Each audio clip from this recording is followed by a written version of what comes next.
aniga interviewga aan bixiyey wuxuu ahaa gobolka aniga aan ku noolahay ee Maine Amy Bock Maine ma degana waa reer Minneapolis waxa aan ka hadlaynay inteeda badan waa xatooyo ay ku kaceen NGO-yada qaar gobolkan aniga aan joogo kullina waxa madax ka ah Soomaali waa lacag xaday la carartay Kenya tagtay waliba ma rabo magac hadda inaan sheego NGO gaar ah ayaan si toos ah u hadlaynay oo ku darahe aniga la shaqeeyay NGO aniga aan la shaqeeyay xogteeda si hoose aan u hayay maadaama aan ahay qof meeshaas ka shaqeeyay ayaan meeshaas la soo hor fariistay xogtii si publica uma sheegin laakiin maadaama caadi u diro hadda xogta haysay adaa gudbiyay sheego waa waxaan kugu sheegay jaajus baa taa qaran caadi soo wada baxnaa u dhumanaysa aniga dhaqanka Soomaaliya xun ma dhihin niyahow waa misquoting waa waxaas waxa iri dhaqan waxa noo yaalo qariban oo waxaan ka hadlay cadaalad darrada jirto xitaa ninka odayga ah Steve waa u sheegay arrinka 25 kaas bayna ku sheegtay mid kale Xuseen aan kugu heystaa waxay tahay lacaga lagugu soo siyaatiri interviewada intee ka keenta cadaanta in lacag la siiyani yaa ku Fox News lacaga waxa muujinaya ma jirto ma garanaysaa volunteer inaad meel ka shaqayso the only thing aan dhigi karo waa lacag weey haddii wax kale jaar noo sheegdi waaye hal lacag ma siin hor orday u ololeenaysay waa nigaas Cumar Fataax maxaa leedahay magaala hadda Cumar Fataax gaalmiya waxaan jeclaan lahaa horta inaad dhacaaga su'aalaha yes or no maxaa ka aaminsan tahay Cumar Fataax mowqifkaas aaminsan ma gaalaysiisay ha ama maya Cumar Fataax waa nin muslima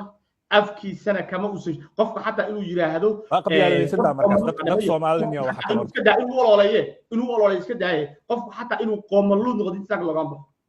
iska daa inuu ololeeyo qofka inuu xataa qoomaluud noqdo insaanka looga baxo laakiin inaad ilaahay ku kufrisaa insaanka looga baxa ilaahay kuma kufrin adiga waxa sawirtid video ada ay diraysid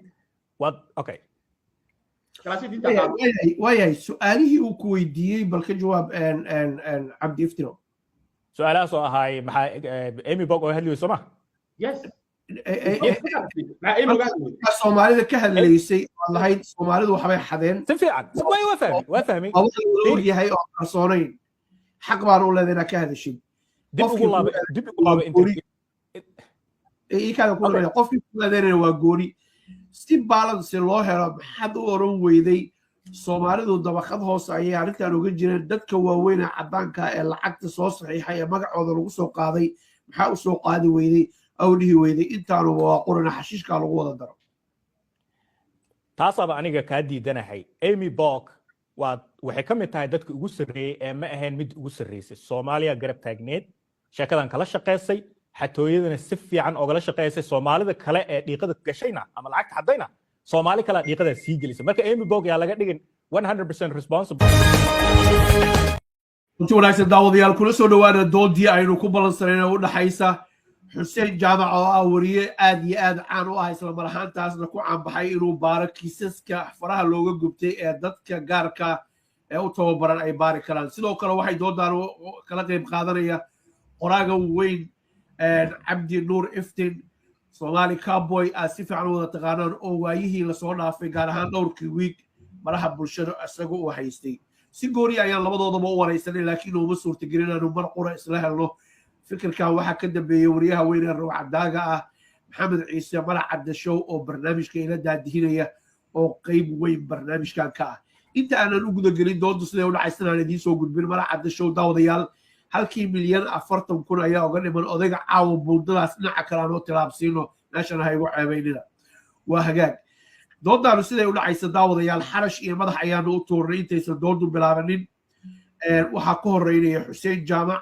5 daqiiqo oo aan laga dhexgelinin ayuu kiiskiisa ku soo bandhigayaa dabadeedna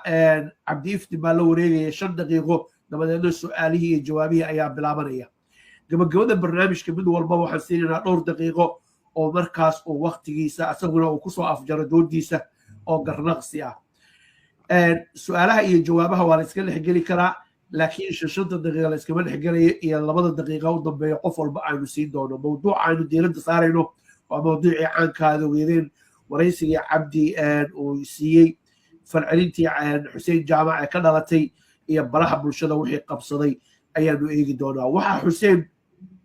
oo aad iyo aad ugu eedeeyay Cabdi Iftiin inuu yahay jaajuus isla mar ahaantaasna danaha dadka Soomaaliyeed loo soo dhex marayo oo cadow uu soo hogaaminayo xilli Soomaalida waqtigu uu aad ugu adag yahay Cabdi Iftiin ayaa dhinaciisa ku doodaya waxaas san iyo raad inaysan lahayn waxa loo raadsanaya ay tahay horumarka uu gaaray hantida Ilaahay siiyey iyo waliba magaca uu samaystay iyo qowlka xuriyatul qowlkiisa oo la caburinayo Soomaalida oo dhan uusan isku qabanin marnaba waa soo asagoo hadalka u dhigay waxaan u daynayaa haddaba halkan oo kasii ambaqaari doono wariyaha weyn rugcadaaga Maxamed aad baad u mahadsan tahay waxaan rabaa inaan u mahadceliyo sidoo kale labada saaxiibada walaalaha ah naga ogolaaday inaan doodaan qabanno ujeedkuna wuxuu yahay in ugu dambeyn aan yani waxaanu isku fahanno waxyaabaha qaar ee shakhsiyaadkana ama si hoose wax loo aadana ujeedkeennu ma ahan waxaan rabaa inaan soo dhaweeyo marka hore labadooda aan yidhaahdo waad mahadsantihiin maadaama naga ogolaateen doodan waxaan sidoo kale soo dhaweynayaa Xuseen isagaa ku hormaraya sidaad sheegtay maadaama xarashii madaxii la qabtay waagii yareen baan soo xasuusanaya isaga uu helay Xuseen soo dhawow 5 daqiiqaad haysataa haddii aad nooga soo koobtidna waan ku mahadcelinaynaa السلام عليكم ورحمة الله وبركاته وإن سلام يا دمان تيمبا سدح لنبا بعض التيفيجا بيت صومالي تيفي عبد الحافظ يساحب كان مرعد وأصغنا مانتا نرجوجا هنسلوك عن سلام يا عبد إفتين أصغنا عن صوماليات لكن عين وحي على بدن كل الدول لكن سلامته عن سلاح هو شيء مقدس وينقدر حيسا أنت هذا أنك سو جدبو حرامك هربت إن أنا عديو arrin walba oo ninkan aan oga hadlayo oo kiisaskiisa ee aan marar badan kala duwan aan ka hadlay ku saabsan inaysan ahayn arrin shakhsi ah inaysan ahayn wax ani asaga naga dhaxeeya inaanan weligeen is arag inaanan is aqoonin inaanan xataa biyaha hoostooda xataa aanan weli aanan iska haraatinin waxaan rabaa inaan ubadda u sheego iyo inta hadda ina daawanaysaba waxaan ugu aan ka shaqeeyo markii aad si dhaba u fiirisaa waa un difaaca diinta iyo dadka iyo dalka Soomaaliya cid walba oo category-ga aan u arko inay dhibaato ku tahayna fartaan ku fiiqaa hadba intii aan ka kari karayo kasoo dadku badan yihiin oo aan maalin walbaba aan loo heli karin waqti in mar qof walbaba markaasi la baaro si walbaba ha ahaato Cabdi Iftiin laba qayb hore ayaan Cabdi Iftiin kiiskiisa aan kaga hadlay oo ku saabsanaa gafaf waaweyn oo diinta islaamka iyo dhaqanka Soomaaliyeed uu markaasi ku soo qaaday wax loogu yeeray buug oo ah aflagaada qooshan حد كبح كفريات يا هبة الله بدنا بوق أهم بوق قري أو دقالة كسبيني تامركي إنه كسر جذب منها حل عادق وحساسية أو أمة الصوماليات أي دبعت لحد كتاعن تهاي أي سنة يعني كريستال يهود إسحام بارسن أيو كم من نقضي شخصيات كل استعمالي ومركز كسر دولي أمة الصوماليات أو أصل أمة كأها هذه أنقذ كاس عن هاس ودعو قيبها كلا وأنكو إليه qaybaha dambe ee muuqaalkayga ayaan u dibdhigan doonaayo ninkaanu aan aaminsanahay inuu ka mid yahay shakhsiyaadka u shaqeeya kooxda weyn ee reer Mareykan ee maaga la yiraahdo oo annaguna aynu u naqaano kooxda cunsuriga waxaan ku dhisayaa qodobka ugu horeeya podcastingkii Cabdi Iftiin uu bixiyay December 3 2025 oo ciwaan looga dhigay Muqdisho Refugee Cabdi Iftiin explains how the Somali clans prolific the American forester ومعناه أي تهاي شخص قحوتيجا هي مقدسش كي مادي مجلس عبد إفتن اللي يرهده أي عنصرية والباهين تودا كشر رحية سيدا قبيلة الصوماليات أي أبوبان لعكت مريكان مركا أسجع أشر رحية تايتل كهالضية مركا وان ماشي وجوه الرئيسة وان دون يوه إن قصة بود جريه عبد إفتن وياه ميت كم ده شاكوسين تلو استعمالي أمد الصوماليات يدولان كالقصة قاضي تذكر الصوماليات يقول قاضي بهذا الكامريكان انت اصلا سو كوبيا شنتي دقيقه واد ما صنته عبدي سودو adigana waxaad haysataa 5 daqiiqo hadii aad nooga soo koobi kartana way ka sii fiican tahay way bismillaah rahmaan rahiim saddexdiina waxaan idin salaamayaa salaanta ugu qiimaha badan assalaamu calaykum waraxmatullaahi wabarakaatu waxaatiin walaalo Soomaaliyeed niyo aniga Xuseen horta waa sidoo sheegay weligeen ismaan arag meelna iskagama hor imaan mana u maleynaa inaan isku wada marnay marka shakhsiyan iskuma naqaano taasoo ka dhigan shakhsiyadeyda iyo qaabka u cibaadeysto iyo qaabka Ilaahay ugu xiranahay ninka walaalkeena ah horta lama socdo mana oga xuseen maraan isgalnay anigana ma bilaaban weerarka sanadkii hadda muddo laga joogo sanad iyo bar aan u malaynayo hal mar baraha bulshada waxaa ku arkay xuseen anigoon garanaynin asaga shakhsiyan asagoo wareejinayo inaa aniga gaal ah saddex shay marka ayaa wiilkan xuseen horta iga soo baxday waa midda koowaad inuu dhigayga banaystay qofka markuu gaal ku dhaho inta aan noolaay qof aan xuseen ahayn oo gaal idhahay ani ma arag soomaali waa 20 milyan oo qof al-shabaab waa ku dhex noolaay magaalada muqdisho aan kusoo barbaaray ayagoo dadka gooroco gacan gooyo intaba waa joogay idaacadaha caalamka waa la shaqaynayay cid gaal ay dhahdo ay hor imaato weli ma arag aan xuseen ka ahayn sidaas awgeed xuseen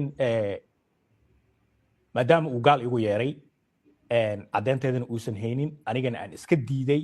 sanadka horena aan diiday haddana aan diidanahay weligeena diinta aan ka bixin sidaas awgeed waxaan aaminsanahay xuseen inuu gaf aad u weyn u geystay oo nafteeda uu banaystay iyo dhiigayga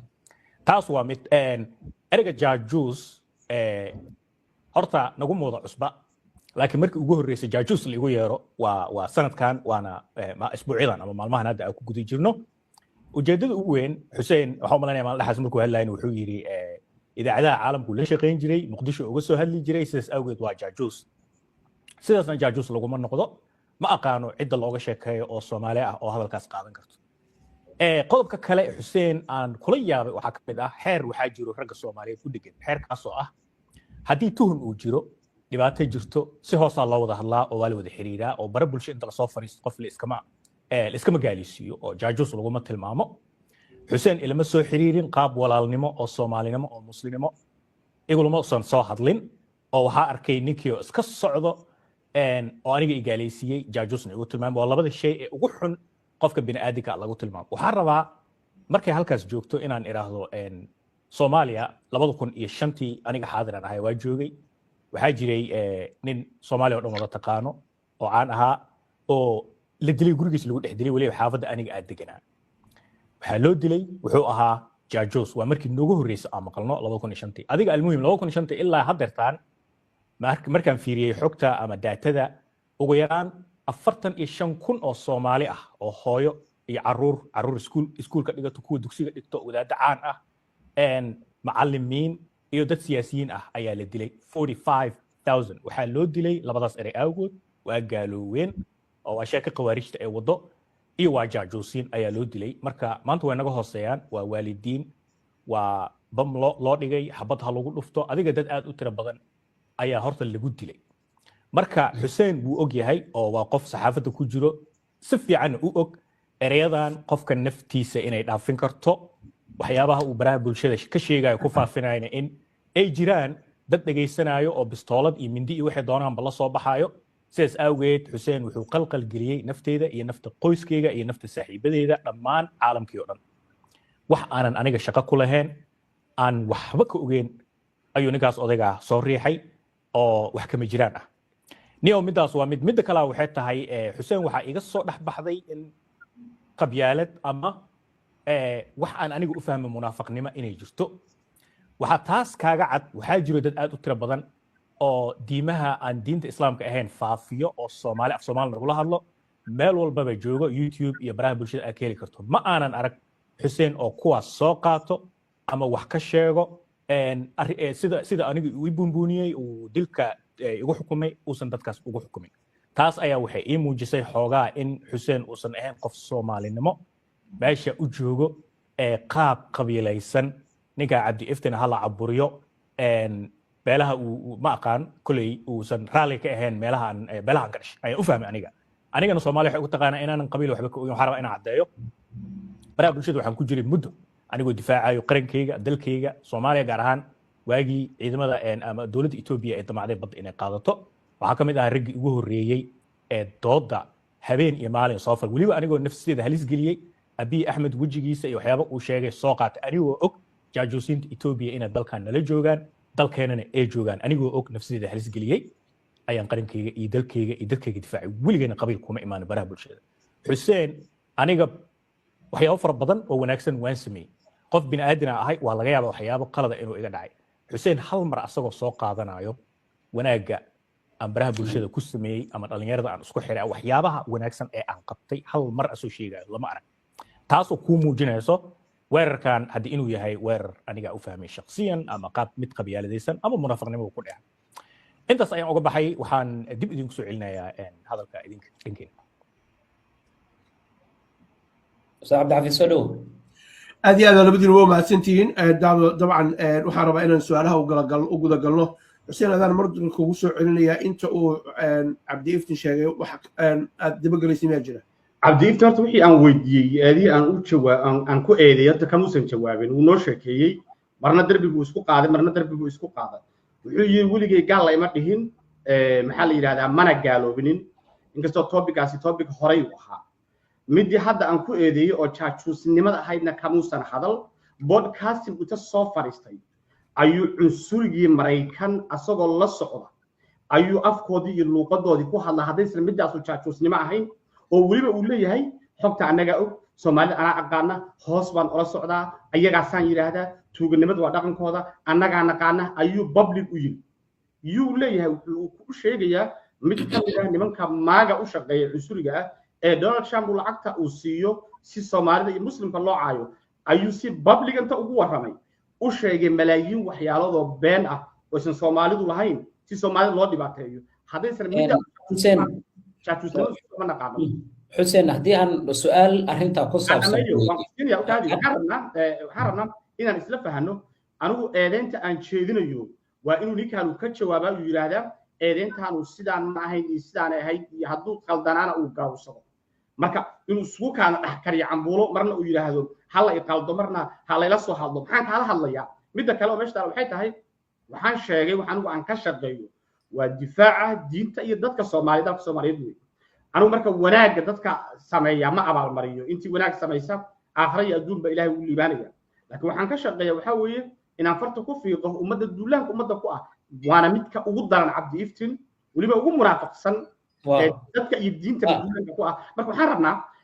eedeyntaydu waa inuu ka jawaabo before we go to the next level ka baxo aad waad u mahadsantahay ustaad cabdi intaanan ku siinin anaa raacsanaya hal su'aal waxaan rabaa inaan weydiiyo Xuseen intaanan u gudbin cabdi Xuseen marka laga hadlayo basaasnimo ama jaajuus waxaa jira shuruudo iyo marxalada la soo maro qofkana yani waxa jaajuus la dhihi karaya marka 5 ilaa 6 hierarchical laga arko yani waxyaabood lagu arko qof hadal caadi ah baraha bulshada ka yiri ama aragtidiisa dhiibtay ama wax un falanqeeyay ama warbixin falanqeeyay maxaa ula jeedaa jaajuus markii aan maqaamay oo ciidanka ahba ama jaajuus kale waxaan rabnaa in inta marka hore noo cadayso inta aad haysana aad nala wadaagto oo aad jaajuus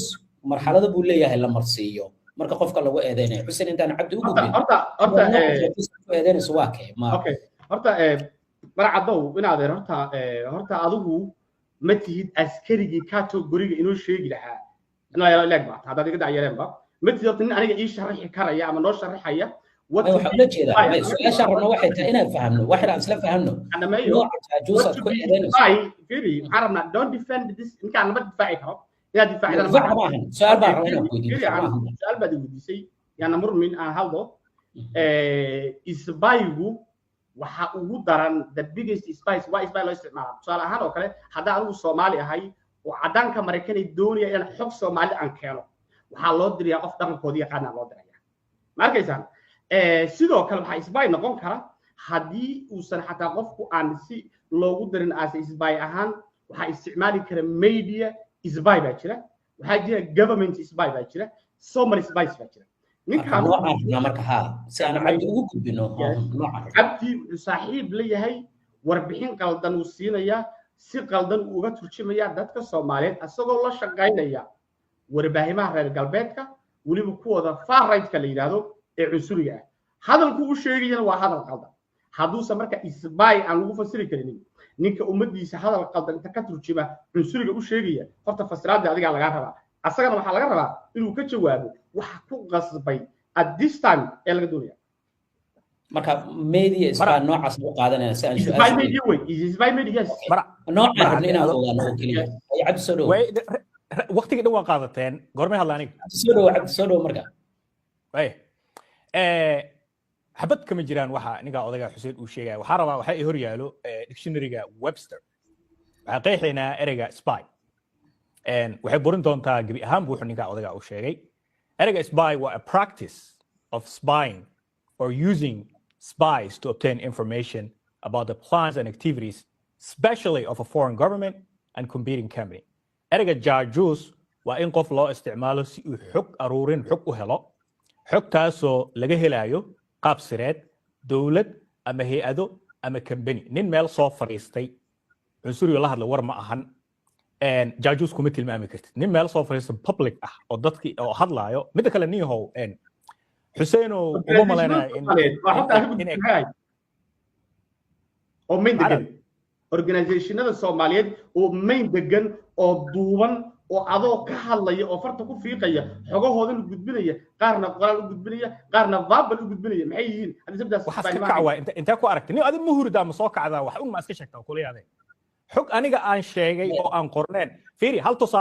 tusaale soo qaaday raali ahaada waqtiga waa qaadateen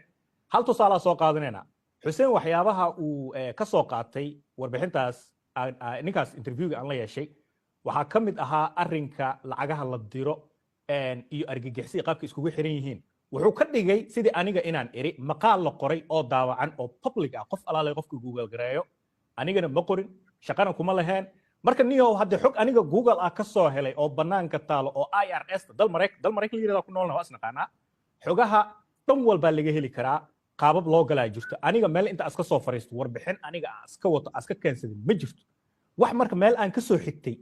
aniga ii saaranaysa waxa ay leedahay ninkaana xogtiisa kali organizationada Soomaalida ah ma gurigooda ugu tagi ma kombiyuutarada jabsaday xogtooda ma la soo baxay markaas maan ordanin cadaan inta hor fariist aan u geey xuseeno waxa ka dhigaysaa sidii aniga inaan xog Soomaali cid kale aysan ogeyn inaan soo qaaday aan horgeey in alaali inta ninkaas hortiisa ka iri adiga ku tilmaamtay cunsuriga horta ninka cunsuriga wax yar waxa rabaa inaan ka sheekeeyo 10 sano asnaqaana ama cunsuri adiga ugu yar ama wax kale ugu yar xisbiga jamhuurigu ka tirsan yahay anigana waxa ahay nin u registeraysan and independent labada xisbiba kama tirsan cid aan aniga loyal u ahay ee aan daacad u ahay dalkan ma jirto qof xor u fikiro maskaxdiisa ka fikiro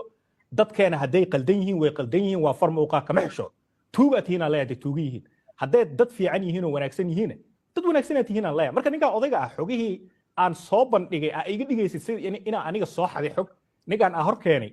taas waxa ka gadbaa Soomaalida aan waxba ogeyn waxana aqrin waxna fahansaneen Soomaali farbadan noo socdo oo xogahan aniga ay sheegaan markay Google gareeyaan it pops up tii hadda aan ku sheegay kamid ahayd barnaamij la qoray oo diiwaan gashan oo journal ka soo baxay oo isku xiraya lacagaha Soomaalida ee diraan iyo meelaha qaar ee jawaabka u gasho ma aqaan inay ka xanaaqsan tahay qodobkaas aan ka hadlay oo hadda ay leedahay inay ka hadashid ma ahayn journal ma soo qaadan kartid waxa tahay marka qof yani rabo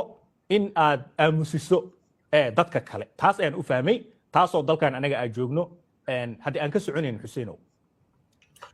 halkaas iyu kaadiil saddexdiina idinku aad u mahadsan waxaa daawadayaasha aan jeclahay inaan xasuusino qoraalka uu Cabdi Iftiin ka hadlayo uu soo xiganayo City Journal-ka ayaa qoray waa jariirad dhinaca midigta u janjeedha ayada iyo dadka ka shaqeeya intaba oo dhinaca Donald Trump u janjeedha weeye wax cadayna oo rasmi ah oo ku qoran Soomaalidu in ay lacagta ay dirto ay al-shabaab gacanta u gasho oo ay soo xigteen oo la taaban kara habeeraatee ma jirto wasiirka treasury-ga ee dalka Mareykanka oo la weydiiyay su'aashaas ayaa yiri baaritaan ayaanu wadnaa wax cadayna hadda ma hayno baaritaankeenuna waa cusub yahay arrintaas marka waxaa muuqata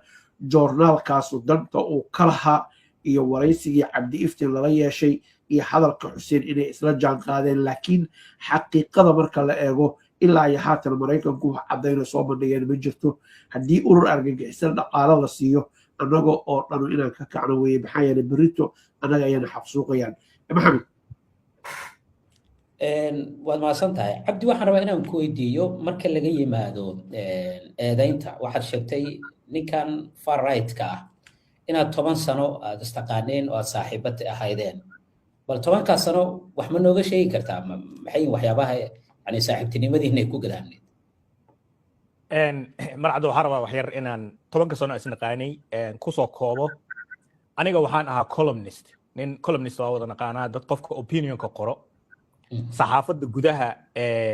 waliba u janjeerto dhanka leftiga bidixda ama dimuqraadiga ayaan waxaan la shaqeynayay muddo 7 sano ah anigoo $300 ku qaadanayay xaqiiqada ka hadlaynaa opinion weekly ah aan u qori jiray hadda Google gareyso wixii oo dhan ku soo baxay maxaan ka hadli jiray marka opinionkayga dhegeystayaa waxaan ka hadli jiray oo aan difaaci jiray dadka Soomaalida ah iyo muslimiinta waxyaalaha aad hadda ka hor waxaa jirto qodob aan ka hadlay oo ku saabsanay ciidda waana heli kartaa Cabdi Iftiin ciid opinion hadaa qortid isla markuu ku soo baxaya waxaan aad u sharxay qaabka aan u dabaaldegi jirnay iyo farxadda iyo yeeda diilada xitaa iyadoo dagaal sokeeyay aan ku soo kornay ninkan marka wuxuu ahaa waagaas saxaafadda saas uguma jirin laakiin wuxuu ilaahay amarkiis rabay inuu igala sheekaysto arrinkaas maqaal uu qoray ayaa jirto oo uu leeyahay ciidda iyo waxba kama aqoonin laakiin waagu iskuulka dhiganayay ayuu ma maqli jiray wuxuu waliba leeyahay Cabdi Iftiin ayaa indhaha ii furay oo yani ii sharaxay barnaamijkaas marka sidii isku baranay waa iskala qaraxayn jirnay hadda ninkan nin far right ma aha Xuseen iyo ku riixay ma ogiye waa nin Donald Trump asaga wuu u codeeyay waa Republican ciidan male dal xur ah joognaa laakiin cunsurinimada in dadka la cunsuriyeeyo waa nin ka soo horjeedo wuxuu kale ka soo horjeedaa in Soomaalida ay lacag dhacdo oo waxaan iska qaado Soomaalida ay sayid 24/7 waxaan Soomaalida kama qoray ما هي هذوس الصومالي نبعين الصومالي ذا مان الله كان 24/7 الصومالي كذي عمل واحد توعية 24/7 صومالي ما ضبط حسينو 24/7 صومالي ما ضبط السعودية وحاس وهذا اسكت سميستي وحود ضبط السعودية NGO يدا توجدا الصومالي ذا أي هجامسو العقد ده NGO صار كجفتا وهاي كجفتا no فيري العقد بحيلة يا هذا الصوت نكان هذا بريه بالشبه قلا ninkan wuxuu aad u daba socdaa fiiri tax payer waay aniga lafta Xuseen adiga laftirkaada adigoo American citizen waa inaad ka danqataa lacagta tax payerka ee la dhacayo ee la boobayo ee Soomaalida boobto waa inaad ka danqataa kama danqatid kama hadashid aniga iyo ninkaas waa ka simanahay lacagta tuugada ee dhacayso NGO-yada kuwan NGO-yada sheeg Somali leadership waa wada tuugo lacagta ay dhaceen oo milyaanaadka bilyan ay sameeyaan saartan kama hadashid aniga waa hadla Minnesota kii lacag hada oo Soomaali ah oo sharciga uu qabto oo maxkamadda la soo saaro oo cadeemiye lagu helo I just sit right here and talk about it sidoo kale Soomaalida Mareykanka ninka nala joogo waa ka hadalna aniga laakiin kama hadashid adiga waxa taagan tahay Soomaalida waa dahab wax qalad ay leeyihiin habeerateen ma jirto taasna aniga isku diidanaa sax halka uu kaadi Xuseen su'aashaas maxaa ugu jawaabaysaa Soomaalida waa dahab qalad ma lahan Soomaalidu 3 qof iyo 5 qof hadda dadka lacagta loo haysto waxaa la haystaa ugu yaraan 485 qof baa la haystaa from pandemigii ilaa hadda laga soo bilaabay 480 iyo dhowrka qof ee la haysto 60 qof baa Soomaali ka the rest cadaan way cadaan la haystaa ma jiro madow la haystaa ma jiro way Soomaalida 78 qof Soomaali ka taas beenaa ku sheegtay umada hadda 78 qof kasta ugu garan karo and dhamaysto please cid aan Soomaali ahayn oo la haystaa ma jirto Ethiopia baa Minneapolis lacag ku dhacay Oroma lacag ku dhacday dad kale oo ajaanib ah Kenya baa dhacay dad kala duwan oo Afrikaan ah baa lacag dhacay Asia baa lacag dhacay cadaan baa dhacay cid kaliya oo la sumadaynayo waa Soomaalida anigu ma lihi qof Soomaali ah oo lacag dhacay yaan la qabanin laakiin waxaan diidanahay wixii uu Cabdi hadda isku cadeeyo ah in dadka Soomaalida ah la generalize gareeyo oo 3 ilaa 4 qof ama 6 qof ama 5 qof oo lacag dhacday in la yiraahdo Soomaalidu dhan baa tuuga ah waana waxa ninkaanu uu lacagta uu ku qaato hadalkii uu yiri oo broadcasting uu ka yiri ayuu inkiraya waraysiga ugu dambeeyay oo Fox News ka yiri wuxuu ka hadlay Soomaalidu dhaqankeeda musuq ah waa been iyo sumcad loo soo dhiibay wuxuu yiri ka 10 sano la shaqeynay it shows marka in a long time uu ninkan ku jiray gaarada kooxahan cusuriga ayuu muujinaysaa wuxuu ka yiri Fox News وهذا ورئيس جدا بيقول شيء إن سوماليدو لسكو قلقاليو إن لقاتو حلو يقام benefit كدولة ده إن housing كلقاتو أسرع لو قلقالي إذا كو قلقالي سبارين the community أو ده بعرف أمسكوا أنا قبل سأعرف community بنان كإستعجابي halka Xuseen oo igu hay maxamed taarsiinin Cabdi Iftiin hada adiis وأنا كجواب فرصة ديسي okay go ahead كجواب okay Xuseen oo aniga horta waxa u maleynaa inaan fahmin ba interviewga Fox News aniga dhaqanka Soomaaliya xun ma dhihin niyahow waa miskoorin waa waxa iri dhaqan waxa noo yaalo qariban oo waxaan ka hadlay cadaalad darrada jirto xitaa ninka odayga ah Steve waa u sheegay arrinka Bounty 5 kaas bayna ku sheegtay midda kale Xuseen kugu heystaa waxay tahay lacaga lagugu soo siyaatiri interviewada intee ka keenta caddaynta in lacag liisi yani yaa ku fox news lacag liisi waxaa muujinaya ma jirto ma garan karo inaad meel ka shaqayso the only thing aan dhihi karo waa lacag wey haddii wax kala jaa noo sheegdi waaye hal lacag ma siinin oo adiga ma adaa saas ekaale dadka markaa u tagto oo youtube-da ma lacag ku siiyaan aniga interviewada lacag lama siiyo walaalkaygiyo lacag uma baahni alxamdulilaahi rabbil caalamiin in alaalay intaan samayn karo lacag waa samay wallaahi billaahi talaa inuusan shilin isin qofkaas i wareystay ee podcastiga lahaa wallaahi billaahi talaa inuusan shilin isin ninka fox waxay iga tahay Soomaali dhaqamo aad u foolxunaan ugu dhex jiro qabyaalad iyo quran iyo baqti iyo tuuganimo iyo xatooyo oo hogaamiyayaasheen ay ku kacaana jiro haddaanan hadda bilaabin sheekada Soomaali ku sheegay Soomaali ku jira war dhaqamadii Soomaali ah kale Xuseenow Soomaali kale ma qaabka darnaa ee faquuqa ayaa halkan ma ina ka hadlaysaa TikTok markaa jibto waxa ma noo sheegay wadi afka TikTok adaan follow gareyn walaalo isoo follow gareey soo follow gareey TikTok waxyaabaha soo bandhig raalli hada khiyaarey عادي أنا بنا ويد أنا كله هلنا هذا ما سنتين وحرمنا محصول إنا هرت مركور السوق هذا تان حكتوا حرب حسين وحو عبد كوجي إذا إنا استعمال شيء إري يعني قال باتعي وحيابها لما مد كواد إريجاس مجرى أو مكو إذا يستعمل إريجاس مو استعمال شيء يا ها صدق إلا أفر شيء بنقول السيا عبد هدوس كسر لابنين أو هذا إذا كم مقارنة بتلعبه كسر لابتي عبد كفرية وليبا إنك وحرنا إريجاس إن يعني مركز استعمالي سيدا أو استعمال شيء هو صوابتك أنت إيو وحيابها عدين تعد هيسو إن النوشيكتو هدي أي تهدي أوكي عبد إفتن وكفرية إلا سهل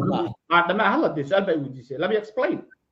وكفرية مركو ugu horeyso kufriyay oo arkeen waxa weeye markuu yiri ilaahay muxuu nin u haan waay ma garanay cid u sheegtay ilaahay uu yahay meesha uu ka keenay waa kufri diinta looga baxa marka labaad wuxuu yiri waxaan ku daalay inuu nabi walba uu nin yahay ayaan ku daalay buu yiri maxaa loo waayay buu yiri nabi naaga buu yiri subhanallah waa kufri diinta looga baxa aayadaha dhaxalka ayuu ninkaan u challenge galay wuxuu yiri waa inaan aayadaha dhaxalka ah dumarkana qayb yarsiinaya waa inaan bedelnaa buu yiri isaga la weydiinaya waa kufri kale intaas marka iyadoo nasiixa ah intaad wacday ma kala hadashay ما فيري نستيحال waxay u baahan tahay hadii arinta bareefad loo sheegay diinid waxay qabtaa arinta hadii bareefad loo sheego bareefad baa lagu dhameeyaa laakiin arinta hadii public loo sheego is supposed to be public diinid si qabtaa okay isagana waxa jira waxyaabo badan oo hadaladiisii kamid ah hadda oo yiri ala sorta asoo inuu aaminsan yahay inuu diinta ka baxay in ka waxaan rabaa inaan hal mar aan aadaya xaqiisa ustaad cabdi xafidna waan siin doonaa wuxuu yiri waxyaabahan marka laga yimaado Soomaalida lagu eedeeyay in lacag lunsadeen iyo personal attack ama inuu aniga toos wax igu sheego marka laga yimaado waxa jira dad kale oo waxyaabahaasi ku dhaqma oo diin aan tii islaamka ahayn faafiya waxyaabaha dhaqan ahaan aan wanaagsaneyn faafiya dadkaasi kama uusan hadlin mana uusan aadin laakiin anigu isoo aaday taa maxaa kaga jawaabaysaa waa been weey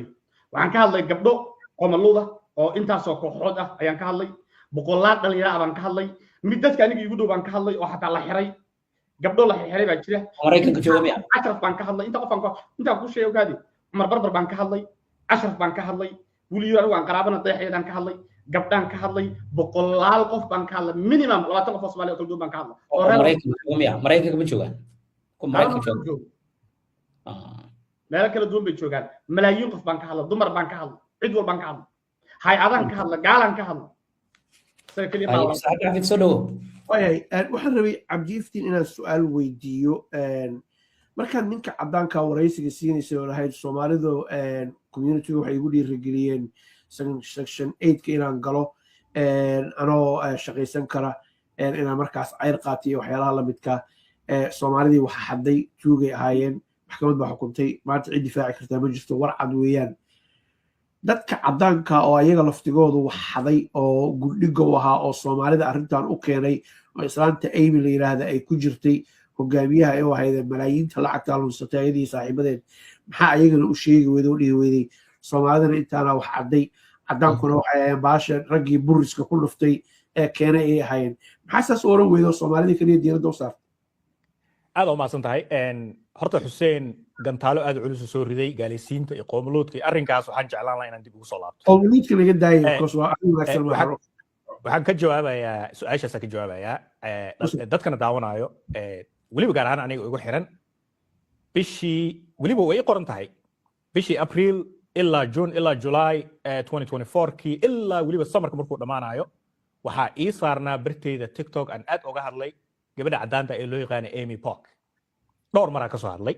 waa gabar cadaan ah anigoo weliba dhahay Soomaali far badan ku jirta waa hogaamiye gabadhaas dib ugu laabo daqiiqado ka hor Xuseen waxa uu yiri afkiisa wuxuu ka yiri Soomaali waxa u maleynayaa inuu yiri dadka wax dhacay Soomaali uma badna way ku yar yihiin oo dad kale oo cadaan ah ayaa tiro badan ayaa ku jiro asagase labadaba ma soo qaato asagoo ka hadlaya aniga maanan arag niyo horta taas waa mid waxaan rabaa inaan qodobkan dib ugu soo laabto midaan moodi kara ma ahan Xuseen waan daawaday wuxuu aad u taageeray doorashadii hadda Minneapolis mayorka Umar Fattah wiil yiraahdo ayuu aad u garab taagnaa oo aad u garab socday haba iska qabyaaladaysnaato qaabka Soomaalida marka la fiiriyo niyo Xuseen oo su'aal ku qabaa su'aashaan oo ah kimaada jawaab lagu weydiiyay maxaad Amy oga hadlay markaa tagtay Amy maxaa oga hadli weyday dadka cadaan ka hayay soo lacag qaatay why don't you talk about that wuxuu yiri Xuseen Amy laga hadlo markii Cabdi Xaafid laga hadlo labadiina uu kaadiye isku meel ma u soconaa wuxuu yiri markaan su'aasha Amy weydiiyey gantaalada Xuseen bal marka hore ka jawaabaya adigana waa ku soo socdaa marka adiga markuu dhameeyo wuxuu ka jawaabaya hello okay marka kaadi niyo Umar Fattah garab istaagtay waa garab socotay waa garab oroday waa hor orday waa gadaal orday waa la soconaa Umar Fattah YouTube tagay nin qoomuluud uu leeyahay raali ahaada ergan dad uu dhibaa ogahay su'aasha la weydiiyaa waxay ahayd halkaan ay ku qoran tahay what actions will you take to stand up to Trump's LGBT executive order su'aashaas oo u dhigan maxaa talaabo ah qaadaysaa Umar Fattah oo aad weliba uga hortagaysaa dagaalka Trump uu ku wado dadkan qoomuluudka ee Minneapolis waa su'aal la weydiiyay Umar Fattah wuxuu ku jawaabay 100% stand with the state law which gives trans people refuge boqolkiiba boqol waxaan garab taaganahay sharciga cusub ee Minneapolis uu yiri kaasoo difaacayo dadkan loo yaqaan transiga dadka aan fahansaneen waa dadka xubnaha iska jaro wiilkii adiga wiilnimada ku dhashay gabar iska dhigo waxyaabaha noocaas oo kale I will do everything I can ayuu yiri waxaan sameyn doonaa wax alaali waxay ugu qaadataba to defend our LGBT community Xuseenow ninka aad daba oroday ee hor orday ee u ololeenaysay waa nigaas Umar Fattah maxaa leedahay magaala hadda Umar Fattah gaalmiya waxaan jeclaan lahaa horta inaad dhacaaga su'aalaha yes or no maxaa ka aaminsan tahay Umar Fattah mowqifkaas aaminsan ma gaalaysiisay ha ama maya Umar Fattah waa nin muslima afkiisana kama uusan qofka xataa inuu yiraahdo qabyaalaysantaa markaas dad Soomaaliya waxa kale iska daa inuu ololeeyo iska daayay qofka xataa inuu qoomaluud noqdo insaanka looga baxo iska daa inuu ololeeyo qofka inuu xataa qoomaluud noqdo insaanka looga baxo laakiin inaad ilaahay ku kufrisaa insaanka looga baxa ilaahay kuma kufrin adiga waxaa iswadayd fiidiyoada aad diraysid wad okay waayahay su'aalihii uu ku weydiiyey bal ka jawaab Cabdi Iftino su'aalahaas oo ahaay maxaa Amy Pock oo hadlayso ma yes Soomaalida ka hadlaysay wallahi Soomaalidu waxbay xadeen si fiican waa fahmay oo yahay oo qarsoonayn xaq baan u leedahay ka hadashay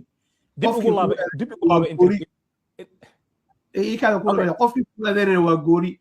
si balance loo helo maxad u oran weyday Soomaalidu dabaqad hoos ayay arrintan uga jireen dadka waaweyn ee cadaanka ee lacagta soo saxiixay ee magacooda lagu soo qaaday maxaa u soo qaadi weyday aw dhihi weyday intaanu waa qurana xashiishka lagu wada daro taasaba aniga ka diidanahay Amy Pock waxay ka mid tahay dadka ugu sarreeyay ee ma ahayn mid ugu sarreysay Soomaaliya garab taagneed shaqadan kala shaqeysay xatooyadana si fiican oo kala shaqeysay Soomaalida kale ee dhiiqada gashayna ama lacagta xadayna Soomaali kala dhiiqada sii gelisay marka Amy Pock yaa laga dhigin 100% responsible midda labaad aniga interviewga aan bixiyay wuxuu ahaa gobolka aniga ku noolahay ee Maine Amy Pock Maine ma degana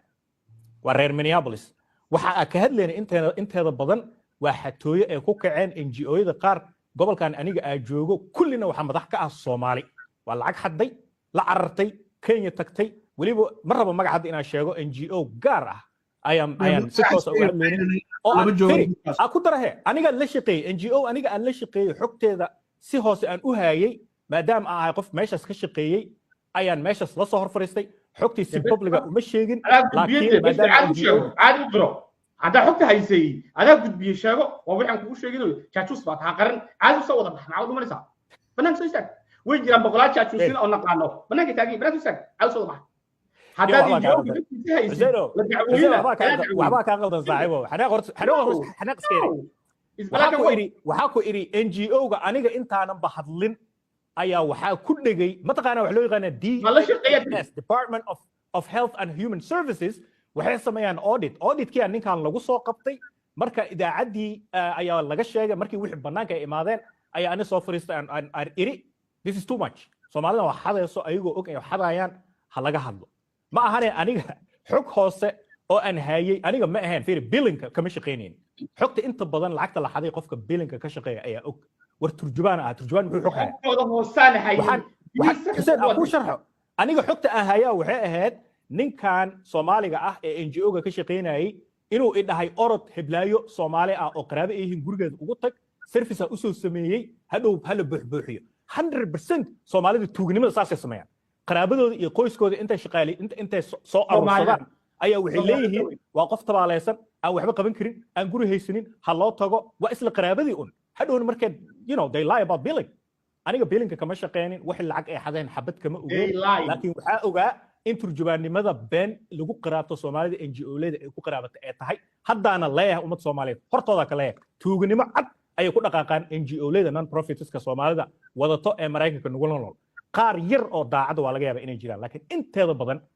waxa tooyo interpretationka markay ku yiraahdaan orod qof hebelo soo turjun waa ka kac uma baahna dadka service uma baahna waxaan rabaa inaan ku xijiyo warwaagi aniga Mareykanka ay imaaday dhiiqadaas la rabay in la igeliyo wixii aniga igu dhacay experience aniga ku saysan waana ka hadlaya Soomaaliya aniga tiri war waxba ha ordinay waxa buuka qornay war Ingiriis ma taqaanide meel iska fariiso Judge World Service tag guriga lagu habay section 8 deg sheekada Soomaalida lagu sameeyaa la damcay in lagu sameeyo waan iska diiday waana ka hadlay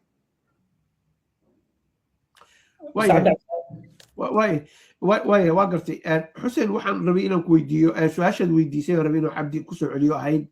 arrinta ku saabsan dhaxalka iyo dumarka maxaa nebi loogaga dhigi waayey iyo maxaad arrimahaas oola jeeday markaa ka hadlaysa cabdo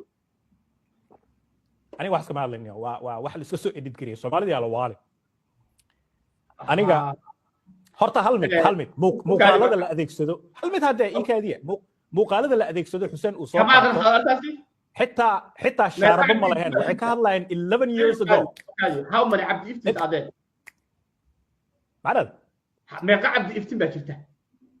لما كون يجتا laga yaaba what I know okay see aan warta marka la garanayo walaalkaygiyo markii aad warbaahimaha la hadlayso iyo marka Soomaalida la hadlayso aad laba qof tahay inaad soo cabto marka la garanayo adaa inta warin marka Soomaaliga aad lama ogiye haddaad been badan tahay horta xasuus badno laakiin waxaan lagaa yeelaynin oo aysan kaa saaraynin ma dhihin kaama saarayso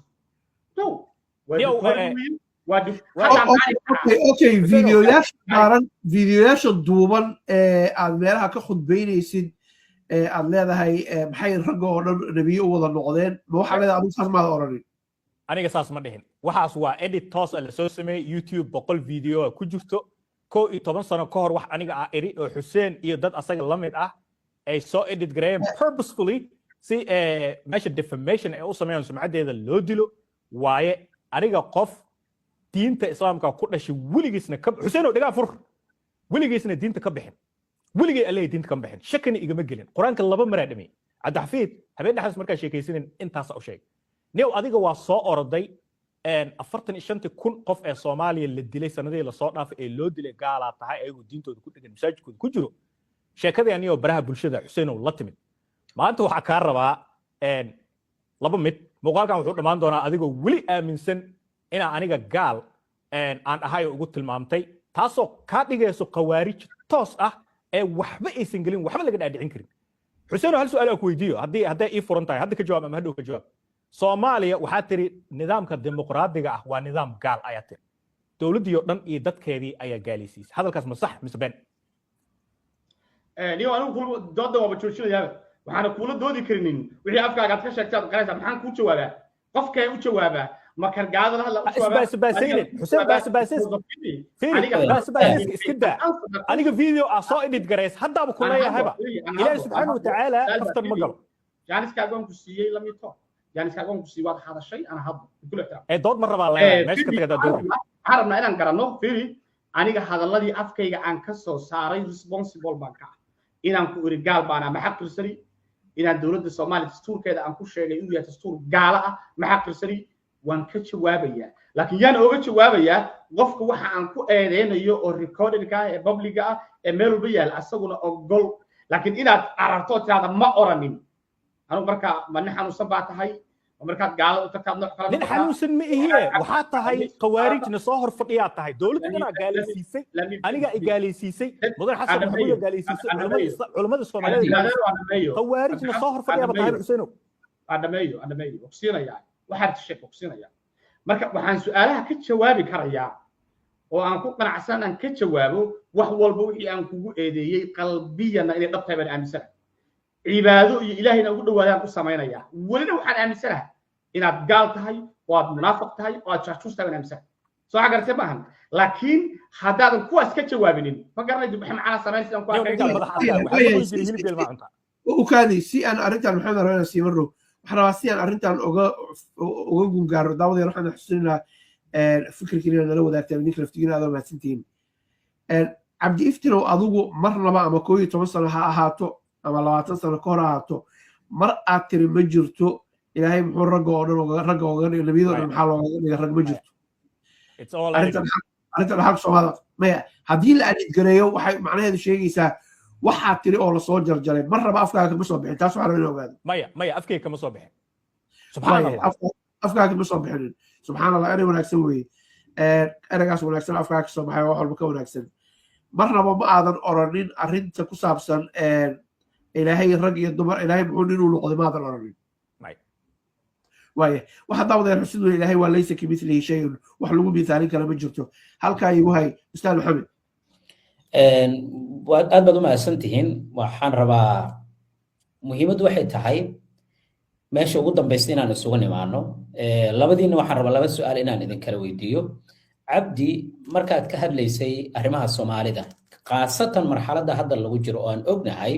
in Soomaalida yani la ceersanayo waxyaabo badan hal lagu daboolo nidaamka madaxweyne Trump maxaad dhinacaada uga soo ku dhaqanka ahayd ku diinta ahayd aad yani dhinac kale uga aaday waxaan rabaa inaan taa ku weydiiyo adigoo eegaya caalamka hadda iyo marxaladaha lagu jiro iyo meelaha la aadayo xuseen waxaan rabaa inaan weydiiyo asoo ka jawaaba xuseen kugu soo celiyo asoo ka jawaab taas saysan looga fara badanin hay arrinta ka jawaab cabdi iftiro marcadow su'aashaas walaalkayga su'aal qaali aadan ugu mahadsan tahay waa qarinayaa in xilli xun ay ku soo aaday laakiin waxaa kaloo rabaa inaan qarto xilligii Minneapolis doorashada lagu jiray ayaa ninkan horta booking gareystay dalkan waa taqaanaa calendar lagu soo diraya waa aqbalaysaa sheekadan ICE iyo Trump iyo aflagaadada socota asigii ilhaan iyo ka dhaxaysay iyo Soomaalida horta ma jirin interview goor hore aan sii buu gareystay oo waxaan ay intaysan dhicin waay marka ilaahay markiis wixii isku soo aaday oo igama aysan ahayn Soomaalida dagaal lagu soo qaaday ICE soo gashay ee ordon ninkaas la fariis igama ahayn 2 weeks ahead of time ayaa barnaamijkaas sii booking gareysanay taas waxaa rabaa ummadda Soomaaliyeed inaa u caddeeyo waana rabay inaa hor fariisto oo arrimaha xatooyada iyo aan bayaamiyo Soomaaliya oo dhan aniga ma wada eedeen qofka interviewga soo daawado wuu dareemi karaa waxaan aad kabaha la dulmaray dadka tuugada ah af Soomaaliga ha nagula hadlaan ha noo ekaadaan noocay doonaan ha ahaadaan waan la dulmaray waxyaabaha xatooyada haddaanan ka hadlayn anagu bulshada Soomaaliyeed ah cid kale oo ka hadlaysa hadda ma naqaano marka aniga ilaa hadda ku adkaysanayaa interviewgaas mid sax u ahaa oo aan 100% rabay in maaragtay aan fuliyo waliba la soo daayo Soomaalida hadde maxaan u dhahaysaa maxaa adanka la soo safanaysaa ayaga u talaas ka qeeliyaan laakiin qof xur ah cid daar rabaa la fariisana okay ustaad maxamed xuseen su'aalaha haysan xuseen ma su'aalaha haya adigu iga warma aniga tan ay ka dhawdahay xuseen waxaan rabaa inaan adna ku raaciyo maadaama cabdi walaalka uu yahay marxaladda hadda la joogo marka la eegana in la sii kala fogaado waxa karoon in la isu yimaado la isu soo dhawaado maxaad adigana yani xilligan u iftiimisay isagoo yani marxaladan ku jiray oo waxyaabahan ka hadlay adigana aad u daba kacday soo kama wanaagsaneen inta aan kala sekan lahayn inaan isu soo dhawaan inta aanan taas ku hormarin ba waxaan rabaa inaan xaqiijiyo arrin yar oo ku saabsan xilliga uu interviewga xoogga uu Soomaalidu u caayay 4 bilood ka hor bay ahayd xilliga hadda uu ka hadlay laba interview iyo midna 4 bilood ka hor bay ahayd midna 4 bilood kadib bay ahayd midna December 13 bay ahayd midkii hore tana back to ilaa wuxuu ahaa late July inuu hawr marinaya marka labadii jeer Cabdi Ifti Duulaan buu ku qaaday dadka Soomaaliyeed marka mana ahanba midka hadda sida xoogga aynu u haysano waa midkii 4 bilood ka hor ahaa 4 bilood ka horna arrimo soo bilowday bay ahayd marka arrintaasna waxaan ku xoojiyo inuu wax walba ninkaan sheegayo ay been tahay taa waa inta niyo markii anagu dagaal baynu ku jirnaa dadka Mareykanka hadaynu nahay cid walba oo dagaalka aan ku jirna ka hor timaadana waxaan diyaar u nahay inaan cirdigeena iyo diinteena iyo dadnimadeena aan ka difaacno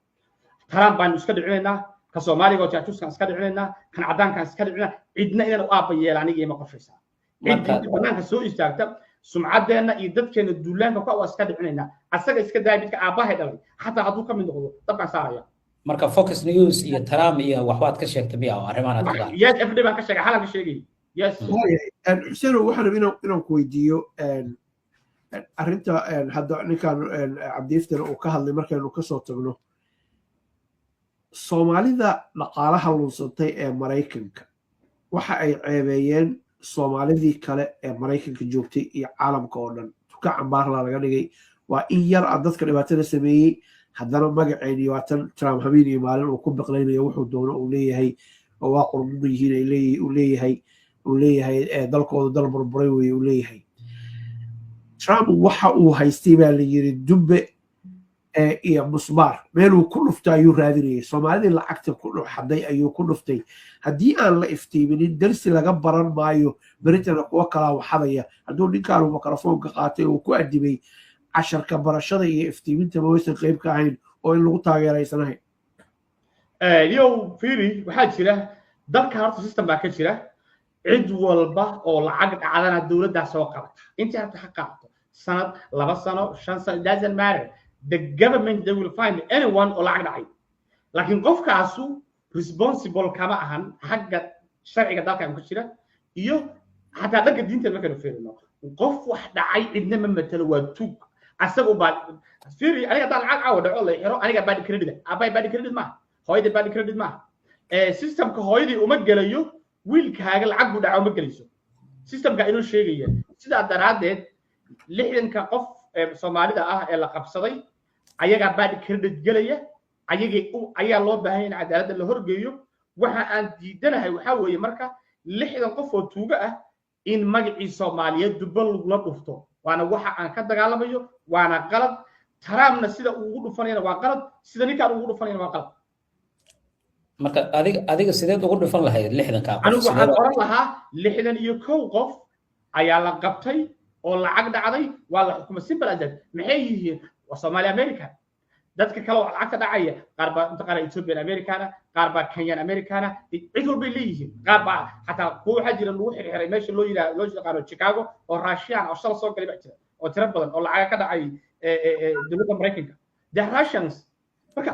ma jirto meel la generalize gareeyo iyo meel la beyti gareeyo ma jirto waa arrimo siyaasadeed oo ay horboodayso kooxda maaga la yiraahdo oo Israa'iil dalka riixayso ninkaan qayb u yahay ayad maaga waxay u taagan tahay Make America Great Again kama mid yihiin maaga waa Republicans waa conservatives aniga conservative waa ahay dhanka dhaqankeyga iyo Soomaaliyada marka la fiiriyo waxaan ahay nin dadkeena Soomaaliya isbaadis ku harsan daas siya inta sa ku harsan ina gaal qirato ina isbaad qirato hadda la sa ku harsan kala qirato waxa ku ma niyo ninka muxuu maxaysa ma u kaade hal mar aan Xuseen fursad siino ma fahmin waxa qirto uu sheegayaan fahmi laahay amayso maaga waxay u taagan tahay ku yiri intaas u taagan tahay aniga Republican ma ihi niyo ninkan dhigu wax ku maqla male kuma jiri conservative-na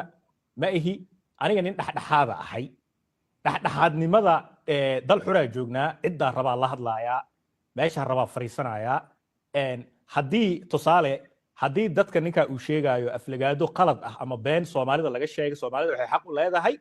inay idacweyso maxkamad isaarto dalkan ereyga defamation waa erey weyn waa dacwo in laisku furo aad iyo aad ayay dalkan u fududahay waa haddii qofka qalad dembi aad ka gasho oo been ah taas ayaa kuu muujinaysa horta erey walbo aan iri inay wax sax yihiin inta meesha uu soo fariisanayo uu qeylinayo uu cabaadayo enerjigaas hadduu gelin lahaa aniga odayga ah in wixii xoga intuu aruuriyo dacwo ay meel geeyaan way u socon lahayd laakiin wuxuu caddeynayaa ninka Xuseen inta horta aan sheegay Soomaalida aan ka sheegay gaar ahaan dadka waxaday inay wax run tahay cabaadka aniga fahmi la'ahay ninka meesha ka imaanayo maaga la shaqeysaa Soomaali fara badan oo maaga ku jirta jirto aniga hadda ku jireen maanta ma qarsan lahayn laakiin kuma jiriyaan ku qof dhexdhexaad ahay hadda ka horna waxaa la shaqeeyay saxaafadda laftiga haddaan raba raadka la shaqeynaya haddaan raba Fox News soo fariisanaya CNN wareysad kor aan la yeeshay wuu jiraa cid aa ka gambado ma jirto NPR aa tegey BBC aa tegey Al Jazeera aa tegey intaas dhan waa soo baari kartaa ninkan waa nin soo gabagabeeyo Xuseen waa nin aanan idaacadaas tegi karin kalsoonidaas iyo awooddaas iyo Ingiriiska aan filayo inuusan saas u aqoonin ma awoodo inuu tago uu hadlo uu afkiis ku difaaco waxa uu sheegaya asaga Soomaali ugu yeero diin iyo dhaqan uu la soo taagan yahay meesha dadka ugu xun ee diinta aflagaadeeyo dhaqanka aflagaadeeyo Xuseen adaa kowka oo dadka gaalaysiiyo ummadda dhan ee Soomaaliyeed aniga kaliya ma ah ummadda dhan Soomaaliyeed gaalaysiis dimuqraadi waxa taagan tahay waa gaalo Mareykankan ku nooshahay dalkaana ku soo ku gacan haayo mid daciif ah iska tahay runta marka laga hadlo sharciga uu qaban karo haddana saas ay tahay fadhigaas haddaa awood leedahay ordo CNN tag waxa rabtid sheeg aniga isoocay cid kirfku ma dhahay anaga meesha rabna aad tagno hadalnayna daa haddaa leedahay qaladaa gashay dembigaa gashay orod dacwo tag maxkamad tag waa taqaanaa sharciga dalkaan haddaan aqoon noo sheeg waayahay gabagabadii aan ku sii siganaynaa marka waxaan rabaa inaan idinkana laba daqiiqa idin siino aad soo gabagabaysaan laakiin waxaan rabaa arrin soo noqnoqotay in aanu hoosta ka xariiqno arrinta ku saabsan qabyaalad baa la ii eryanayaa oo waa la qabyaalad ahaan baa laygu haystaa cabdi iftirow maxaad ku xaqiijinaysaa in qabyaalad lagugu haysto laba mid aan ku xaqiijinaya waa midda koowaadee horta in waxyaabaha aniga igu eedeynayaan Xuseen iyo asxaabtiisa in rag iyo dumar ayaga ka ag dhow qaraabo ahaan kiiskaas ay ku jiraan hadda waataan Cumar Fatax ka hadlay waxaan rabaa inaan mar kale xuso gabadha caanka ah ee Soomaaliyeed anigana aan taageero Ilhaan Cumar mar la weydiiyey masaajidadii iyo qoomuluudkii isku dhacay oo xoogaa wax ka dhex tafteen jawaabteedu waxay ahayd waxaa rabaa ummad Soomaaliyeed oo aqriyo waxay tiri I don't understand why our Muslim brothers wanted to marginalize other marginalized communities LGBTQ waxay tiri waa fahmi la ahay sababta dadkeena muslimiinta ah iyo masaajidada aan u marginalize gareeno aan u dhibno dadkan kale ee ayagana marginalized ka ah oo tabarta yar ee dhibaatada haysato LGBT waxay isku xireysaa in waxay leedahay gacanta asqabsano oo sababta masaajidada ay u diidiyeen qeymuluudku maxay tahay asagoo ka hadlaayo waa ani intaas hadaa dhihi lahaa ninkan kun iyo kow mar u igaalaysiin lahaa habeen iyo maalin live soo furan lahaa intaas hadaa aniga dhihi lahaa ma dhihin weligeen afkeyga ma dhihin saas ee tahay Xuseenow inaa been abuur sameyso sawir nin oday ah guri mar aad isla diganeen gadaalihii dambe guriga aad ka gatay in la soo qaato adiga iyo asxaabtaada calan qoomuluud maxaa iga galay aniga asaga doo qoomuluud taageer shaqadiisa asaga u taala aniga wax iga galay habeerta ma jirto laakiin in aniga baashas ay igu riixdo dadkii adiga qaraabada ah aheedeenna aad garab istaagto oo aad difaacdo oo kal iyo laab ah hor taagan tahay waa ku aragnaa adigoo Trump ka difaacayo Ilhaan Cumarna waa tan hadda inta ku aqri tiri niyo taasaan ugu qabiileenayaa aniga hadday taas qabiil ama munaafiqnimo aysan ahayn wax kale oo aan ku tilmaami karo ma garanayo by the way intaas Xuseen qaadanin videogaas ama qoraalka hadda akhrinaysa Ilhaan Cumar anigu shakhsiyan ma arkinin and I don't doubt you for a minute laakiin ayaduna lama joogto inaan arkin hoosta ka xariiqa wey ustaad mar caddan siin doona Xuseen soo dhawow arrinta qabyaaladda ninkan waxaa la yidhi dadka say sheegayaan anigu dadka qoysaskooda ma weydiiyo isagoo lahjada afmayga si qurux badan uga hadlayana waa arkay by the way wadaayo soo dhawow waxaa la yidhi koonfur galbeed buu kasoo jeedaa koonfur galbeed qoysaska ugu faca weyn ugu tirada badan Soomaalida ayay ka yihiin sharaf iyo karaamay leeyihiin Soomaaligu meel kasoo joogo qoys ka fiican ma jiro odayga muraayad iyo biyo hoostooda miyaad ka aragto reer ahaan baa haysta horta koonfur galbeed iyo afka mayga horta qabiil ma sheego aniga adeerkay aabahay la dhashay baa reer Baydhabo caruurtiisa waa reer Baydhabo waa la yaqaanaa Baydhabo hanti badan bay ku ilaa hadda Baydhabo degiyihiin waa walaalahay la dhashay may bay ku hadlaan horta afka maygu qabiil ma aha markaysan dadka afka mayga ku hadla waa dad deefaasoo Soomaali kala duwan afka may ku hadasha markaysaan inkastoo aanu gobolka hadda aan ka imaaday darafiisa qaar ka mid ah gobolka Gidan ka imaaday darafiisa qaar ka mid ah dadka mayga ku hadla ay degan yihiin inkastoo anugu aanan waan fahmay kuma hadlo marka maygu luuqad Soomaaliyeed marka afka mayga in lagu hadlaa ma sheegto qabiil ma sheegto aduu saas u arkana waa si qaldan dhanka kale ninka horta mas'aladan qabiilka uu ka warramaya baan xaga ku taagnay laba shay baan intusaysa xaga ku taagnay horta marka ugu horeysa wax lagu dhuumanayo weeye malaayiin qof oo Soomaaliyeed oo baraha bulshada jooga oo hadda aan idin sheegi karo 10 qof oo kala reer ah ayaa ninka wuxuu sheegay ka hadashay markaysan dadkaayo dhan inta laga soo tagay ayaa saddex in la isku keenay waa aniga iyo Cabdi Xirsi iyo yarkabta Ismaaciil la yiraahdo saddexdan reer baa markaa shakhsi baa ayrsanayo qabiil bay ayirsanayaan dadkii sameeyay baa naqaana propaganda beenta laakiin wuxuu mataqaanaa tusay inaysan waxba ka jirin saddexdanadana baanba isku reer ahayn hadduu xataa daarood ka wado saddexdeena daarood ma wada dhihin asaga laga raa marka duuda maad xagee ka keentay saddexdeena isku reernahay horta saga cadeeyo aniga iyo Axmed Sheekh Cabdi Xirsi kala yiraahdo isku reer bani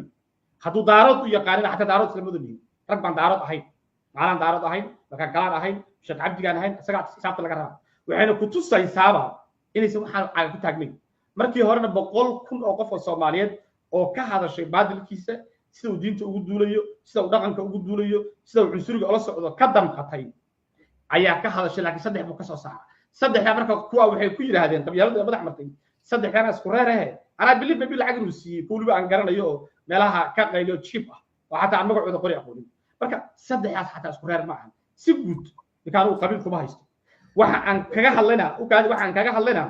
haddii daaroodku qabiil yahay marbarbar baa ka mid ah haddii daaroodku qabiil yahay yarkii kale joo lahaa gabadha cadaanka qabay siyaar Washington deganaa baa ka mid ah haddii qabiil gudan mid mareexanka la sheegi ilaaba ayaa ka mid ah jifada hoose mid Allah baa ka mid ah qabiil ma shaqeeyo ninka asaga soo galay meel aan la soo gelinin iyo meelo aynu ka dhimanno dabkaan la saaro waayahay waxaan rabaa Ustaad Maxamed inaan siiyo dabadina soo gabagabayno Ustaad Maxamed aad baad u mahadsantihiin waxaan rabaa inaan ku soo gabagabeeyo hal su'aal oo aan rabo labadiina inaan idin weydiiyo oo ah dunida maanta la joogo waxaa loo tartamayaa geopolitic wax la yiraahdo aad wada fahamsan tihiin waxa kaloo loo tartamayaa marka duulaan wadan lagu qaadayo kale yani in isbahaysi la helo Vietnam wixii ka dhacay taariikh ahaan waan ka warhaynaa anagoo daba socda ereyga jaajuus ahaa oo markii Mareykanku uu soo laabtay waa tii dadkii reer Vietnam meel cidla looga tagay dadka iyaga dhexdooda isku mashquulana waa dadka maxaa la yiraahdaa developka aan sameeynin soo ma haboona si walaaltinimo ah iyadoo Soomaalinimo laga eegayo wixii qaldan oo labadeenaba ama saddex ama afarteen xitaa naga qaldan inaan marka hore waa la iswada yaqaanaay aan hoos waxa lina marka hore qof markii hoos uu diido kadib wixii banaanka la keeno hadday noqon lahayd tan Soomaalida waxada iyo ka hadlitaankeeda Cabdi iyo arinta Xuseen ee ku saabsan Cabdi waxad ku eedayso dhan soo ma wanaagsana yani intaas oo sanaan kala ku jirnay inaan xoga sidii ka wanaajino maadaama ay nagu xiran yihiin dhalinyaro iyo ciyaal hadda soo baxaya oo yani bartayba sida saas maaragtay scrollka looga sameeyo barahi bulshada anagoo meeshaas ka eegayna bal taas suuragal ma tahay ayaa Cabdi aad wallahi maanta aniga boqolkiiba boqol waxaan jeclaan lahaa Xuseen si walaaltinimo intuusan aflagaadada iyo gaalaysiinta bilaabin inuu ila soo xiriiro aniga waxaan garanayaa xeerka raganimada Soomaaliyeed waan garanayaa waan ku soo dhax koray waan ahay qof Soomaaliya boqolkiiba boqol rag waan isdagaalnaa waan isqabanaa next day waa la heshiiyaa oo waa la is salaamaa banoniya ciyaarnaa waa isku dhacnaa shaleemada isku dhex fiirnaa aniga nin noocaas u soo koraya ah dhaqankan hadda cusub ee isgaalaysiinta iyo dad aan isla hadlayno caburan oo iska xanaaqsan oo mar un duulaan soo qaaday waa dhaqan igu cusub oo weligay arkin qaaba oo la tacaalina aan garan lahay Soomaalidana badankeeda way la yaaban tahay marka walaalkayga mar cadde waa arrin aad muhiim ah waxa hadda wanaagsanaan lahayd ninka odaga walaalkeen Xuseen in waqtiga uu ku qarash gareeyo dhibaatada Soomaaliya lagu haayo iyo colaadda socota iyo geopolitically inuu wax un baaris sameeyo ummadda Soomaaliyeed u soo bandhigo ee ka faa'iidi karto maana in la kala faquuqo gaalnimo la isku riixo la isgaalaysiiyo dadkii colaad laga dhex abuuro oo hostility ay bilaabato sheekada hadda Soomaaliya ka jirta hogaan kooxeedada isku dileen oo kale inaan halkan keeno boqolkiiba boqol laga fiican yahay aniga weligay xuseen oo iska fadhiyo ma beegsan muuqaal intaa soo duubay ninkaas odayga ah hal wax wallahi inaanan ka sheegin ninka asaga xoogaa ma aqaano ma xaraaradu u arkaa ma fetish I can't understand laakiin waa nin oday ah oo mar uun iska soo boodo meesha ka hadlaba soo qaato hadaladeeda ergan gaalaysiintana muddo socoto oo uusan ka foqeyno mintid ah anigu u fahmay marka boqolkiiba boqol aniga nin raga ahay oo Soomaali ah cid aan diida hadda Xuseen kaana u jeedin saakadu isoo wici lahaa telefoon waa ka qaban lahaa qof noocaas aniga ahay oo qof dadka u xanaaqo ee ka aamuso iska gafuurka tuuro meel fadhiya mi'i hadda u sheegaya ummadda Soomaaliyeed Xuseen ayaa laga leeyahay niyow dadka la hadal ha gaalaysiinin hadday dhib jiraan colaad diyaar isweydaarsataan oo sheekaysataan niyow horta hadalkayga waxaan haday ka bilaabay horta ninka waxaan isku haynaa personal maaliha ganacsi nagama dhexeeyo ninkan laba daris oo isdagaalay oo loo baahan yahay in gartooda la naqal ama ah nin rag banoni ciyaaray oo isjabiyey oo la leeyahay niyow ninkan waa dhaaftay iyadoo wada xaq u leeyahay horta arrintan way ka duwan waana sababta iskoobka uu saarayo ama dadku ay saarayaan iskoobka aniga ii muuqda aniga iskoobka ii muuqda waxay tahay dad yara oo yar ah oo inta badanba ciyaal yar ah oo aan xataa isleeyahay حتى أفكار الصومالية ما كان في قابة حقوق ريان كوميتي مثلا تلاقي ما 15 بام بس هو 14 ويذكر كل حاجة عبد الفتاح ومدة الصومالية عايزة كده حسين عندما يستو بليز أركز عن كله some comments عن كله كما هلا everybody Somalia لكن ده كان فلو قريبا كان في هو teenager اسمه سيدا درادة مركا عبد الفتاح عساق كاني إن وسميه لبوا وجيو كلا دوان Soomaalidana ugu jimcaan kula joogo gaaladana ugu jikala ayagana uu kula joogo laba qof oo isku dhaxnool asaga noqday sida daraadeed aniga walaalkii ayaantii hore markii arintan uu ka toobad keenay oo uu ashahaatay waa halkaas uga had goormaan hadda la jaan qaada dagaalkan la jaan qaadinta ka dhaxaysay yeer cabdiifta kama hadal soo gartay bashay waa shahaatay waa aqbashay hadii gaalisiinaysa maalinkii aad toobad keentay public baan u hadlay waxa ay ninkaas walaalkii ah waa khayr inuu toobad keenay hawshiisana waan xiray baan هذا ما نقدر مركي الإيجاليسيس. هذا ما يجانس كيكون كسية عهد. إن أنت على تشوشيو أو ولكن يكوبت كانوا أو نجرب يستاهو أو نسوا ماليات وياهي أو أقولتي سأمدي سأكوبت باديو أو نجرب دجالمو أو إحنا نجرب قبل الهاديو حالي بانكاي هادو سمينا قف كوه رسبوت جرنا عليه لكن وحنا كي يلين الله بوشيل اللي من تجي مرافقات أنتوا عبد يفتون هو أو صلوا يا رب waayahay gabagabadii aan joognaa waxaan rabay inaan xuseen waa garanay mowqifkiisa wuxuu ka duulayaa dhaqan iyo diin baan difaac ugu jiraa cabdi iftin adiga maxaan kaa qornaa caaw oo difaac ugu jirta muxuu cabdi iftin u taagan yahay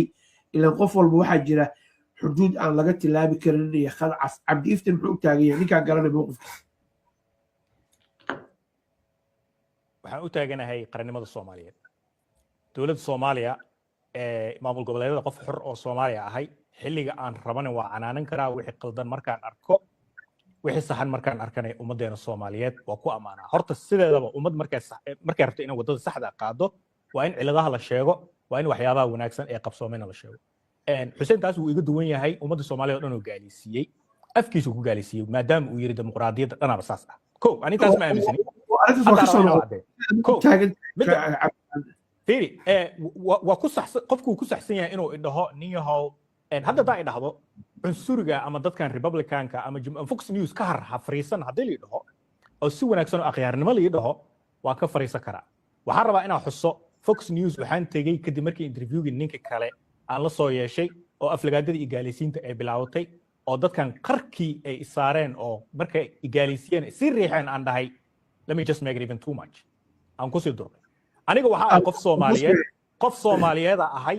oo dalkiisa jecel dadkiisa jecel dadkeenan Soomaaliyeed ee Mareykanka wax badana qaldan hal la saxo la soo taagan cid iga aamusin karta taasna ma jirto dalkeena hooyo ee Soomaaliyeedna musuqmaasuqa ka jiro tusaale ahaan waxyaabaha ninka cadaanka u soo bandhigay ee Soomaalida aysan iga dhageysanin waxa kamid ah 4.5 in dad la liido aan loo ogoleen jaga inay qabtaan dadka qaarkood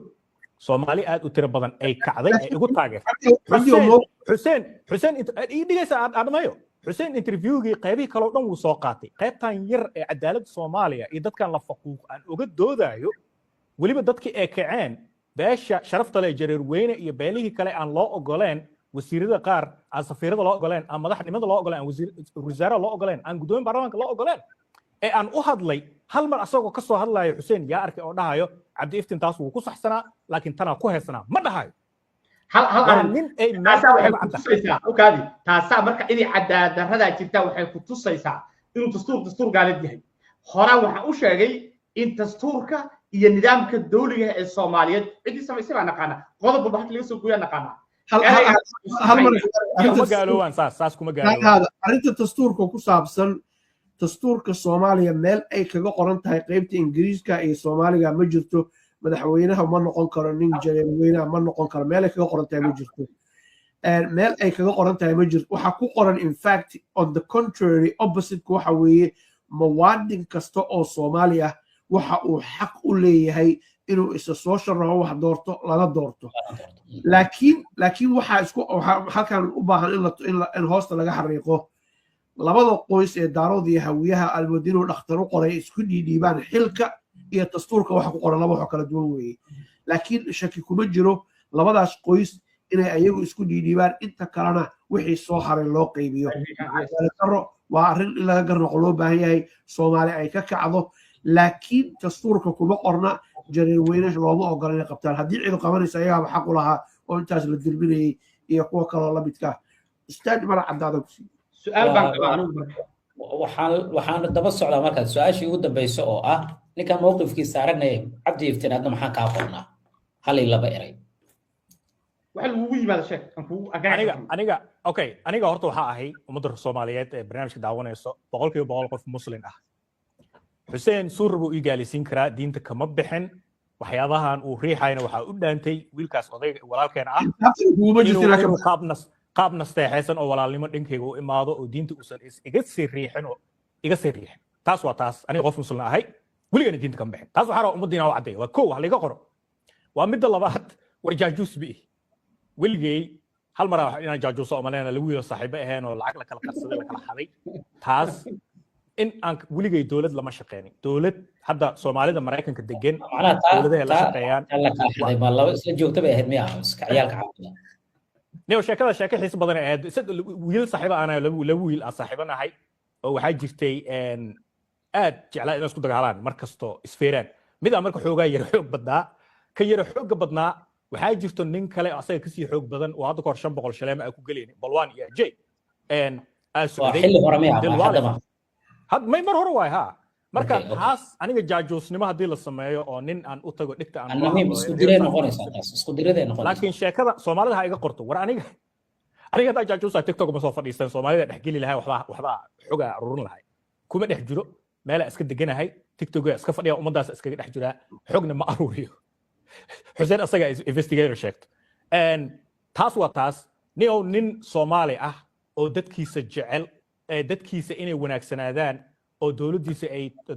dowladeena ay toosto dalkeena uu noo hagaago kheyraadkaas aan ka faa'iidaysano nin noocaasa ahay rabo wadadeedana ma hayne aniga qof xur ah oo Mareykan Somali American criticismka aan ka gambanin wixii qaldana aan sheego wixii saxsan aan sheego bini'aadana qalad uu naga dhacaa haday qalad uu jiro oo qof uu wax tabana dad ay daawanaya laga yaabo in wax tabanayaan in si walaalnimo ah la isugu yimaado loo wada hadlo raganimo Soomaaliya lagu yaqaani noocaas ayaan anaga naqaanaa ee bara bulsho la soo istaago la iscaayo la isaflagaadeeyo muxuu ahaa aniga qof noocaas ma ah marka intaas ay qoran ummadda Soomaaliyeed aad baad u mahadsan tahay labadiina aad baan idinkugu mahadcelinaynaa waqtigeena waan jeclaan lahayn inay dood intaan ka sii badato laakiin aan mar walba narrow maxsuul isugu imaano sababtoo waxaan nahay dad Soomaaliyeed waxaan nahay dad baraha bulshada ku jira dad baana daawanaya oo dhalinyaro ah oo naga aqoon badan nagu aqoona nagana aqoon hooseeya waxaana fiican dhammaan dadkaasi inaan mar walba ka fiirino war 30 sanaan ku jirnaa wax la isku hayste wax ka duwan inaan dadkii la wadaagno oo adduunka halka uu socdo sida guul lagu gaaro aan yani u soo bandhigno dhammaanteen kana faa'iidaysano fursadda ah bal maanta waan noolnahay mar walba waagu uu kuu baryo hal mar neefsatana ogow waxaad u sii dhawaanaysaa geeridaadii aad u sii dhawaanaysaa oo يعني وسيد دركيسا الشيخ مصطفى غير الله سيوان كهيا مالين والبواحبات صحيح يسا مالين انت النوشة يعني انت النوشة marka waxa saxiix ay si aad qorayso ee laga qorayo wax wanaagsan har noqdaan dadkeena Soomaaliyeedna insha Allah ta'ala waxaan rajeynayaa inay ayagana fakeraan 30 sano waxaan halkan u dhex joogno waxaan caawa ka hadlaynaa qaarkood iyo waxyaabo kale aan sidaan uga bixi lahayn aan ka fikirno dadka baraha bulshada jooga ee la daawanayana iyagana inay ku xisaabtamaan waxyaabaha ay dadka usoo gudbinayaan waxyaabaha dadka aan usoo gudbinayn waa in aad loo fiiriyaa sababtoo ah dadka nagu xiran annagaa guide garayn karna oo hagi karna laakiin maanta oo dhan waxaan loo baahnayn haddii aan ka hadalno waxay ila tahay inaan horumar gaari doonin aad baad u mahadsantihiin arartii waan ku dheeraaday barnaamijyo kale oo badan baa jira oon ku fikirayo igana dhex guuxaya oo aan si gaar ahaaneed iyo si guud ahaaneed idinkula wadaagi doono insha allahu tacaala si aan hore ugu soconno ustaad cabdixafiid noo soo xiray وهاجاك داود يا الوحان مركلة إن حسوسينينا ملك سود الدنيا كجوكتان إذا كان عطسينينا إن أستاذ مرعد أفرتن كاسكون إن حكلا إنه بندل أو قتلا بينه حنا أضيف إنه حل مليون قاع أصل كاسو لكتو أديات بنقول يرجعنا فضلا هالويا أو سلوك على شلة حسين جامع سبسكرايب سارة يقولي بكن عبد إفتن إن تبع أو كحر هذا حنا لبدين بدين كجمع هذا علينا وقت جينا قالي إن صور فريستان أو قلاتين أو أدرالك نقطتين وولي بوقت جي أدل على سين waxaan idinka filanay intaani in ka badanba inaan lays aflagaadaynin laakiin la doodo xewaar qurux badan uu maro markhaati waxaan ka nahay inaad anugu aan ka hay shakhsiyan inaad tahay nin muslim cabdi iftinow ilaahayna jecel ilaahayna wuxuu jecel yahay dadka ku xiran qalbigiisa ee tawxiidku ku jiro xuseen waa u mahadcelinaya hawsha ummadda soomaaliyeed u hayo ustaad mar cabde iyo daawadayaashana u mahadcelinaya intaanu kale dib u kulmi doono ikhtiyaarta sharafta iyo karaamada leh nabadgelyo